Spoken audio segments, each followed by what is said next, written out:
Today is my 9th day without drinking coffee. I made a video recently talking about how it was after 5 days, but I've made it to the 8th day without having any. So I wanted to document how I've been feeling since then, just give a little bit of an update, and in general talk about what it's like, because if you're considering quitting caffeine, there's a lot out there that I feel like people do not talk about often that are really strong benefits. And I think it's one of those things, ultimately, I don't think this is like a drug. Like, I don't think it's like, well, it is a drug, but I don't think it's like a nicotine habit or something where it's like, you need to quit caffeine. I would never recommend anyone to quit caffeine unless there was like a need for them to quit. And that's the only reason I'm personally doing it, because I had a reason that I thought was important. I felt like my cortisol levels were high, which they definitely were. I felt like I had really bad acid reflux, which I definitely did. And I felt like I wasn't getting good restful sleep, which I wasn't. So those were the reasons initially that I had quit nicotine. Mainly the strongest reason was the cortisol.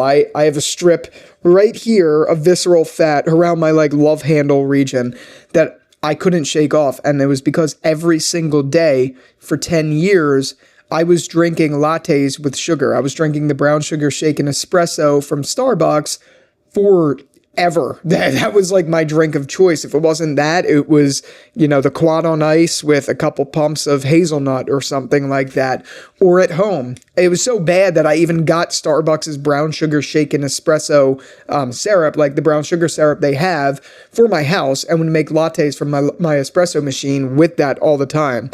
And I'm realizing more and more. So, well, first of all, that's the reason I wanted to quit initially, was to get off the sugar and then slowly reintroduce caffeine. But I'm realizing more and more that I don't need coffee at all. Today is day 8. I feel great. Yes, there will still be, and I think that's going to happen for as long as I do this challenge or whatever I'm doing to myself. There will be moments and times where in the back of my head, I'm thinking that I just want a coffee. There's an espresso machine right over there, right by me right now, and it's calling my name. I don't think that's going to change anytime soon. I think I'm still going to be feeling this way for the foreseeable future. And I think that's, at this point, the only side effect that I have. I think another thing, and I recently had pneumonia, so I'm not sure if this is kind of a lingering effect of that or not, but I'm still, at moments in time, very tired, and I feel like my energy levels haven't fully regulated yet, and I do genuinely think that will come with time. I mean, I'm only 8 days in, but yeah, I got to tell you though, outside of my energy levels being a little off, outside of that itch in the back of my head for a coffee, I don't know how to describe it. When I quit nicotine for a little while, there was a period of time where I considered the craving of nicotine to be like a new form of hunger that your body forms. I'm not hungry for food. I'm not thirsty for water, but I'm hungry, craving that nicotine in a way that felt like hunger or something like that. I feel the same exact way right now with coffee. I feel like I'm not scratching the itch, if that makes any sense. I go about my day. My day's fine. I don't have headaches anymore. I don't have anything crazy. My sleep is phenomenal. That's been the biggest improvement. That's why I want to quit caffeine. But in the back of my mind, all the time, I'm like, something is missing. I need that coffee. I need it right now. And I think that's unfortunate, because I know it'll go away over time, but that's been, outside of the headache stuff, by far the hardest part. This morning I went to go play pickleball with my girlfriend, and we were looking outside. I'm in a shore town right now, and I was looking outside. It was 7:30 in the morning. I'm looking at everyone walking peacefully with a cup of coffee, and I'm like, fuck, I would kill for that right now. It's so hard.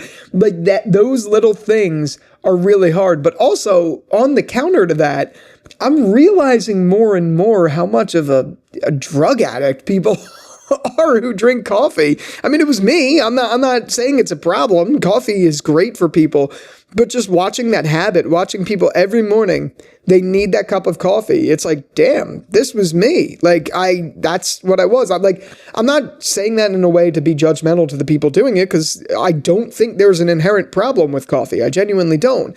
It's just, I look at them and see myself as a reflection in them. Like when I look at, I'm like, damn, that's what I was doing every day. Not that it's a problem, if that makes any sense. It's really not a problem to be drinking coffee. I genuinely don't think it is. But if there's reasons that you feel you need to cut it out, you should. And that's how I feel right now. As far as my plans for the future and how long I'm going to do this, I genuinely don't know. I'm trying to mentally push myself for a month and go from there. And I feel like the more time I go away from coffee, the more I feel like I don't need it in my life. So I could see that improving over the next few weeks for sure. But I'm really interested to see if my energy levels kind of baseline out. I know obviously coffee makes your energy spike in ways that you didn't before because it blocks the adenosine in your brain. So it makes you, feel more energetic and get pushed through things and all that stuff. But I think because I spent 10 years drinking coffee every single day, I think it's going to take a little bit of time for me to kind of baseline myself out. So I'm not really expecting that to change. I've been watching a lot of videos of people talking about it, and they say it takes a little bit of time for that. So trying to push myself out to a month and then go from there. I don't have a plan. Like, I'm not doing this in a way of being like, I'm quitting coffee forever. That's not really my intention. I want to form a better relationship with caffeine and coffee, because before it was every day in the morning, 9 a.m., had to have my coffee, had to have 4 shots of espresso in the morning, and I'd have a problem if I didn't. I don't want that ever to happen again, and I don't want to introduce sugar into my body like that again. So this is 2 parts. I'm trying to wean off of that addiction, and I'm trying to cut the sugar entirely. So what I want to do is introduce coffee back into my life when I need it, as a reward, but not an everyday thing. Because I didn't realize how much coffee was controlling my mood, my life, all of that, until I came off of it. And now I feel like I'm actually in control of my body for once. It's not like drastic. Like, I'm not going to be one of those people to be like, oh, I feel like 10 times better. Like, I really don't. I've noticed a significant shift in areas that I never thought would improve had I not cut this addiction. So I don't know. I don't think the feelings, like, I don't want to lead people on and think that doing this, you're going to feel like a god the next day, because you're not. You're definitely not, especially not the first few days. You're going to feel terrible the first few days.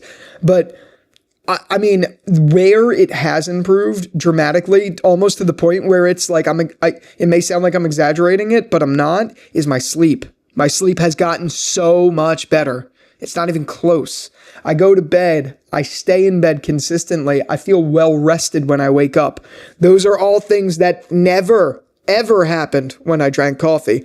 I don't even remember having dreams when I drank coffee. I'm being completely honest with you. But now I'm having dreams more frequently. I know I'm getting in REM sleep. I know the watch doesn't tell you everything, but I can tell my sleep has gotten better. I can see the pattern.